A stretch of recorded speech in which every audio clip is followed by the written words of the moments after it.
Hola Gladys, bueno acá estamos con José y aprovechaba para mandarte. Referee আমাদের পক্ষে ছিলেন।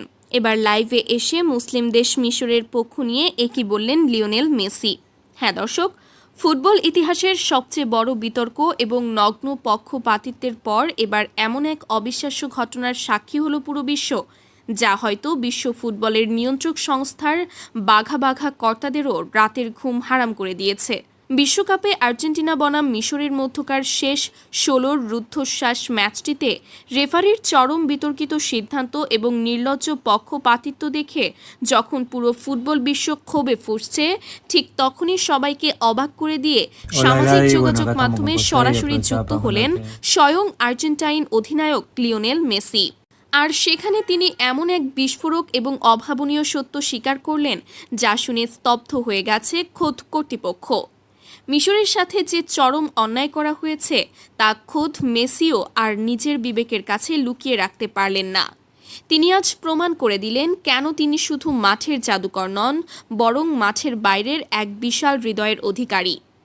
একটি মুসলিম দেশের প্রতি এমন নগ্ন অবিচার দেখে খোদ বিজয়ী দলের অধিনায়ক হয়েও তিনি যেভাবে প্রতিবাদী কণ্ঠে সত্য তুলে ধরলেন, তা বিশ্ব ক্রীড়াঙ্গনে এক নতুন ইতিহাস রচনা করেছে। সরাসরি যুক্ত হয়ে তিনি ঠিক কী বলেছেন, রেফারির কোন কোন ভুলের কথা তিনি নিজের মুখে স্বীকার করেছেন, তা জানার আগে চলুন দেখে নেই মাঠের ভেতরের সেই ভয়ঙ্কর প্রহসনের চিত্রটি। আটলান্টা স্টেডিয়ামের সবুজ ঘাসে গতকাল রাতে যা ঘটল তা কোনো সাধারণ ফুটবল ম্যাচ ছিল না। ফুটবল বিশ্লেষক এবং বোদ্ধাদের মতে পুরো বিষয়টি নিছক কোনো রেফারির ভুল নয়, বরং এটি কর্তৃপক্ষের সাজানো একটি অত্যন্ত সুপরিকল্পিত অনুমান ভিত্তিক কৌশলগত সমীকরণ।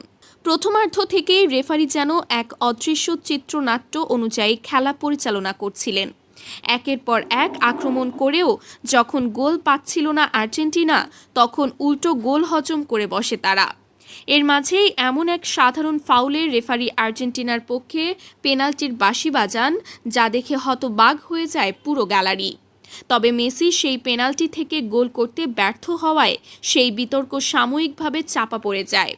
কিন্তু দ্বিতীয়ার্ধে শুরু হয় আসল নাটক। মিশর যখন আবারও গোল করে ব্যবধান বাড়ায়, তখন ভিডিও প্রযুক্তির সাহায্য নিয়ে ১ মিনিট আগের এক অতি সাধারণ ঘটনার অজুহাত দেখিয়ে সেই গোল বাতিল করে দেন রেফারি। এত সাধারণ একটি বল হারানোর ঘটনাকে কিভাবে ফাউল হিসেবে ধরে একটি দুর্দান্ত গোল বাতিল করা যায়, তা নিয়ে শুরু হয় চরম সমালোচনা। তবুও দমে যায়নি মিশর। মোহাম্মদ সালার জাদুকরি খেলায় ঠিকই তারা ২-০ ব্যবধানে এগিয়ে যায়। সবাই যখন